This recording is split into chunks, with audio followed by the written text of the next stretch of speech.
तो आवाज उनकी जो है अंदर तक गई। आवाज सुनते ही माता यशोदा ने सोचा कि कोई भिक्षा मांगने वाले साधु हैं, तो इनको सुंदर बढ़िया थाली सजाया और थाली सजा करके और बाहर निकलती है। तो योगी राज जब देखते हैं कि माता यशोदा तो थाली लेकर निकल रही है, तब उन्होंने कहा, मैया यशोदा, मैं कोई भीख मांगने वाला याचक नहीं हूँ, मैं योगी हूँ, योग साधन करने वाला। मैंने सुना है तेरे बालक कृष्ण को कि उसकी बड़ी अद्भुत लीला, उसका माधुर्य रूप बहुत अद्भुत है, इसीलिए मैं उस बालक कृष्ण का दर्शन करने के लिए आया हूँ। हो सके माता तो अपने बालक कृष्ण का मुझे दर्शन करा दे।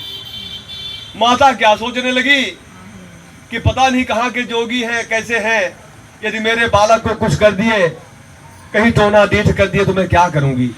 इसीलिए वात्सल्य स्नेह के कारण मैया ने कहा, देखो जोगीराज, अभी मेरे कृष्ण बालक अभी सोए हुए हैं और निद्रा से पहले उनको जगा देने पर रूठ जाते हैं, फिर किसी तरह से उनको मनाया नहीं जा सकता है। इसलिए अभी तो आप जोगीराज जाइए, बाद में फिर कभी ऐसे आइएगा तो मैं दर्शन करा दूंगा। अरे भगवान शंकर ने कहा योगी रूप में, अरे कहा मैया यशोदा, अरे एक बार तो बड़ा मुश्किल से मुझे यहाँ पहुंचना मुश्किल हो गया, बार बार मैं नहीं आऊंगा, यदि हो सके तो अपने बालक कृष्ण का दर्शन करा दे और मुझे कुछ नहीं चाहिए तेरा भिक्षा उक्षा।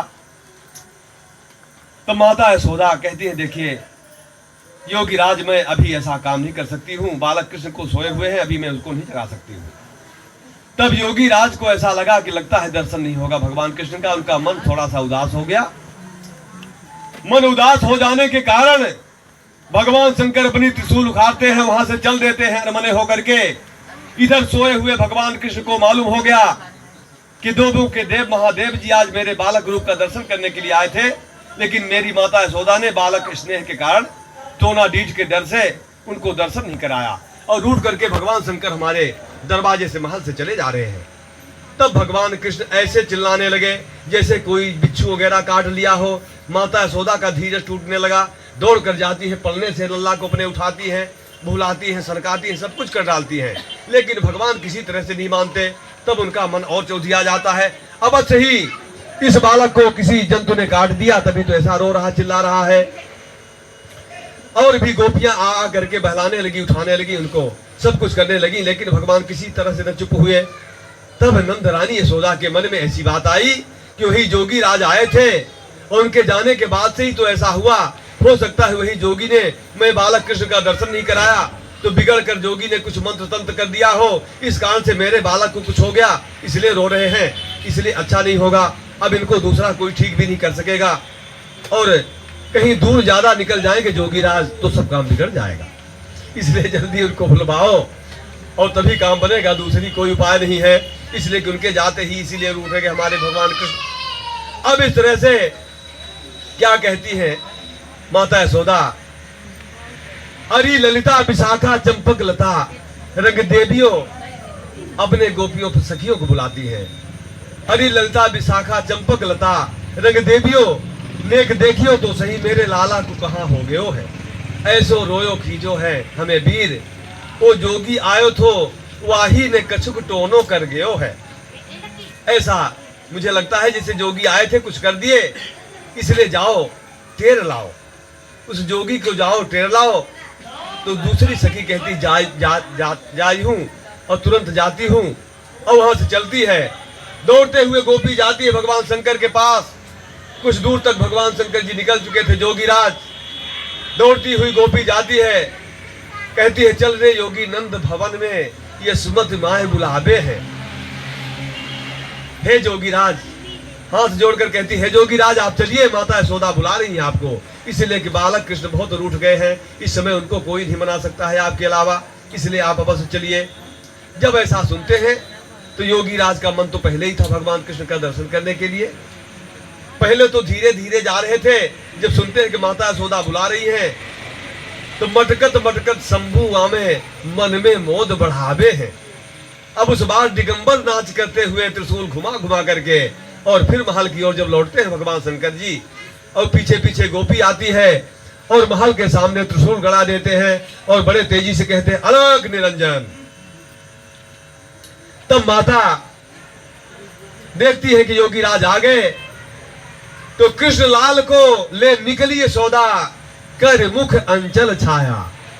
किसी तरह से भगवान कृष्ण को लेकर तो निकलती है, पर ये सोचती है योगी राज का नजर जो हमारे बालक के मुखारबिंद पर न पड़े, इसीलिए उन्होंने आंचल का छाया भी कर लिया और मैं झरबा लूं, मेरा बालक ठीक भी हो जाए और जोगी राज ठीक से देखने भी न पाए। अब जोगी राज के पास बड़ा संकट हो गया कि बड़े मुश्किल से दर्शन होने लगा कि लगा कि मैया यशोदा दिखाएगी नहीं। अब किसी तरह से भगवान कृष्ण कृपा करके रोए चिल्लाए, तब तो दिखाने को तैयार हुई, पर देखो निकली भी है तो आंचल की छाया कर लिया है। अब मैं कैसे काम बनाऊं, कैसे दर्शन हो भगवान का? कोई बात नहीं, निकल तो आई महल के बाहर, तो दर्शन तो होगा ही।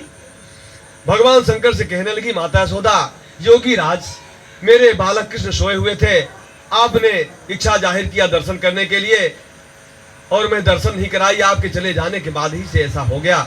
मेरे बालक कृष्ण बिरझाए हुए हैं, किसी तरह से नहीं मान रहे, इनको क्या हो गया, जरा देखिए तो सही। तब भगवान शंकर ने कहा चलो काम तो बन गया।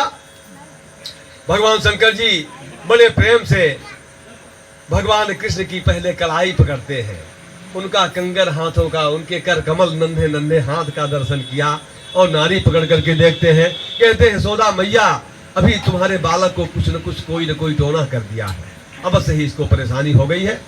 अरे मैया का और दिल माने विदीर्ण होने लगा। माता यशोदा कहने लगी अरे योगी राज मेरे बालक कृष्ण ठीक हो जाएंगे क्या? भगवान भोलेनाथ योगी राज ने कहा अवश्य ही मैया ठीक हो जाएंगे, लेकिन थोड़ा झाड़ना पड़ेगा बच्चे को। बोले झाड़ने के लिए क्या चाहिए? अरे बोले और कुछ नहीं चाहिए, थोड़ा सा राई लोन चाहिए, राई लोन से झाड़ दूंगा बच्चा ठीक हो जाएगा। तुरंत गोपियां जाकर के राई लोन ले आती हैं। अब भगवान विचार करने लगे जोगीराज के कृष्ण का दर्शन कैसे हो। अब हाथ में राई ले लिया, 4 बार परिक्रमा करके राई लोन कर दीना, 4 बेर परिक्रमा करके राई लोन कर दीनी और कृष्ण लाल के कानन लग कछुक मंत्र पढ़ दीनी। अब पहले अलग निरंजन करके राई छींटते हुए परिक्रमा करने लगे कृष्ण भगवान की, और फिर जो है तो मुखारबिंद जब देखना हुआ तो मंत्र पढ़ने के बहाने आंचल उठा करके और जब मुखारबिंद देखते हैं भगवान कृष्ण का तो बिल्कुल ध्यानाग्र हो जाते हैं भगवान शंकर। उधर भगवान कृष्ण जब देखते हैं भोलेनाथ को तो कहाँ रो रहे थे, कहाँ खिक्खा मार मार करके हंसने लगे। माता यशोदा चकाचौंध हो गई, कहती धन्य है योगी राज, आपको देखते ही मेरे बालक हंसने लगे, मैं तो धन्य हो गई। भगवान शंकर जी ने कहा बस बालक ठीक हो गए मैया, अब कोई चिंता करने की बात नहीं है, मुझे दर्शन भी हो गया, तेरे बालक भी ठीक हो गए, अब तुम ले कर जाओ, कोई दिक्कत नहीं है, और मैं भी अपने धाम को जाता हूँ। तब माता यशोदा क्या कहती हैं, रहुरे योगी नंद भवन में मुझको दर्शन दीजिए, आप नंद भवन में ही रहिए, एक महल आपके लिए मैं खाली कर देती हूँ, और जो भी आपकी इच्छा विलासा हो यहाँ प्रसाद पाइए, और आपको काम कुछ नहीं करना होगा। जब कभी मेरे बालक कृष्ण इसी प्रकार से बिरझाएं तो केवल आप झाड़ दिया करना, बस आपका इतना ही काम होगा जोगीराज, इसलिए आप मत जाइए। जोगीराज ने कहा मैया मैं एक स्थान पे ठहरने वाला नहीं हूँ, इसलिए मैं यहाँ से चलता हूँ, अब आपका काम भी हो गया, मेरा भी काम हो गया। अलग निरंजन करते हुए कुछ दूर पड़ जाते हैं, कुछ दूर के बाद अंतर्धान होते हैं। बोलो वृंदावन बिहारी लाल की जय।